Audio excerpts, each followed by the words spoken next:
You might have seen today that the Prince of Wales has described the past year as dreadful, brutal and the hardest year of his life.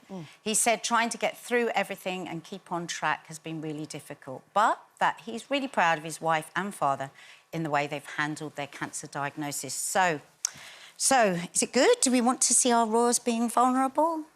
I mean, I would say absolutely. I think back to that time when it was known that the royals lived by the mantra of never complain, never explain. Stiff upper lip. Absolutely. And then we almost condemned the late Queen's behaviour when there wasn't enough outpouring of sympathy for Diana.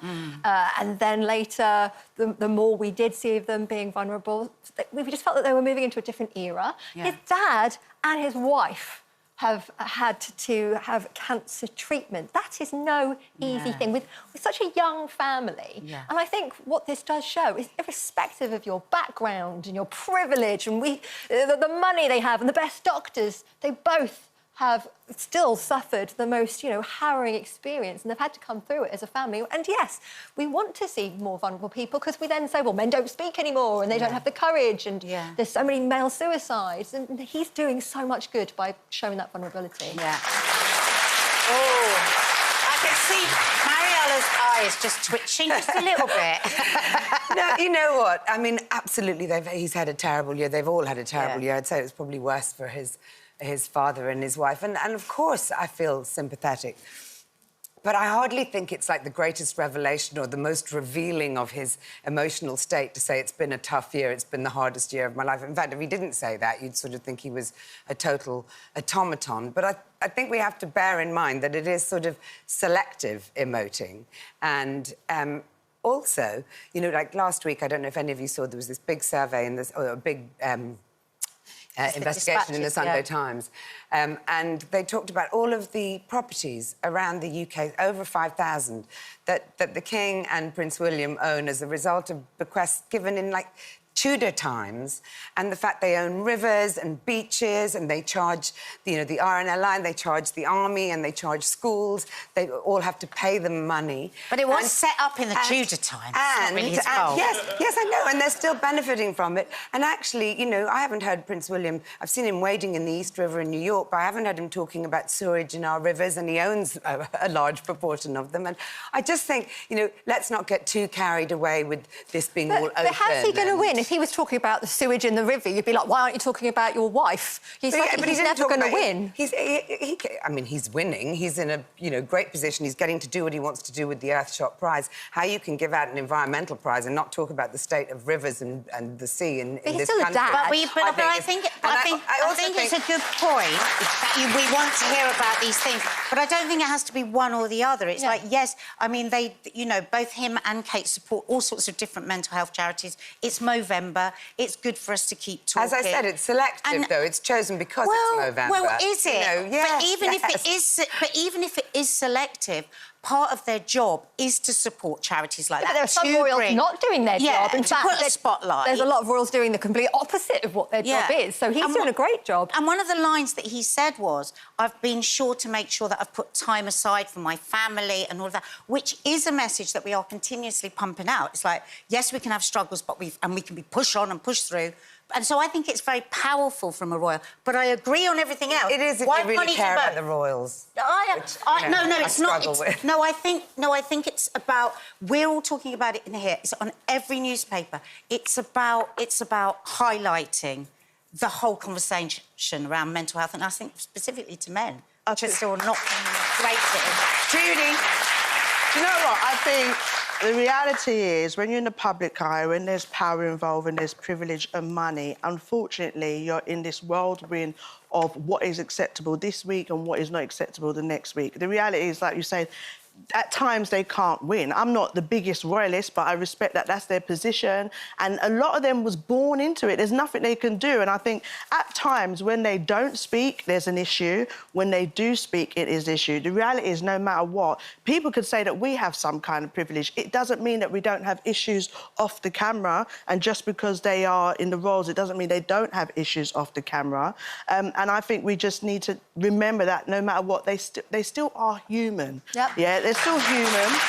And What I really do hope is that the same way we can have that leverage to think about and that empathy to think that they're human, that they can now emphasise and have that empathy and think to themselves, wow, I'm in this position of status and power and privilege, and I've had the hardest year of my life.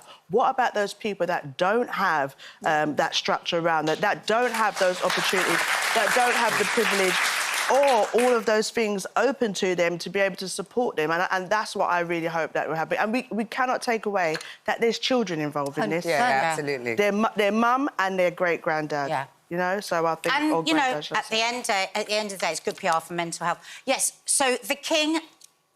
How are you going to do this segue? I have got my producer reading to me now what the King has said. So the King has said that he pays His Majesty the King voluntarily pays tax on all income received from the duchy. I was supposed to have that on a card, but I think... Oh, no, is this my fault? But you know what? Buckingham Palace has declined to comment. Nadia, that's why we love you. Oh, my... Did any of that make any sense? Yeah, I think we're covered. Yeah. I think the lawyers are... Do you know what, Nadia? That's why we love you, because you just keep it real. Yeah. That's how it is. It looks so easy to be an anchor, but she's fabulous. Let's just keep it how it is. Oh, dear. Anyway, right, now, another thing that the Prince talked about was his beard. Now, he explained that he had to shave it off. Marilyn, you're going to love this. He's talking about his beard now. I'm so fascinated. Now, originally, he had to shave it off because little Charlotte, his daughter, didn't like it. She didn't like the feel of it. I'm with you on that, Charlotte. But in today's... When did you feel his beard? In today's mail... Any beard. Journalist Bryony Gordon describes William's look as scruffy. Oh. He says it's scruffy.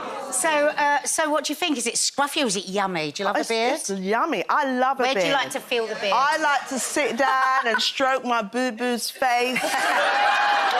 I like it when a man who's got a beard, and if he's my man, he's looking at me and he's stroking the beard, because I know what that means. I want to stroke his beard. Yeah, I want him to stroke his... I want to stroke his beard and he can stroke mine too, you know what I mean? Depending on what time of the month it is, it might be a little bit heady. No, honestly, so I do like a beard, don't get me wrong. There's a, you know, this word, what is seen as presentable, me having afro hair, for some time, it wasn't seen as presentable, neat or professional. Well, it's here to stay. That's how it's going to be. So, same with the beard, I think it's what you're attracted to and what you like. Don't get me wrong, I like it to look a certain way where it doesn't look smelly. It's got to look like it's maintained. I want to see that beard glistening. Oh, do you like beard oil? I want to rub the beard oil in on you. No, it's a turn-off, beard oil. No, it doesn't matter whether it's short or whether it's long. It's just got to be, you know, it's just got to be looked after, maintained and smell nice. I think the trouble with a beard is that it hides an awful lot of things, like yesterday's lunch. A jawline, a bad jawline. Well, that's good. Thin lips. My stepfather had a beard and I really didn't get on well with him at all. So I think I'm probably slightly scarred by that. My husband has stubble, but stubble's OK because you can see if there's anything lingering in there. Oh, you know? Oh, that's nice. So it's much... Oh, is there a... Oh, look, you see, it's stubbly. That's Jason. Girl, you better put your husband away. These are way too hungry.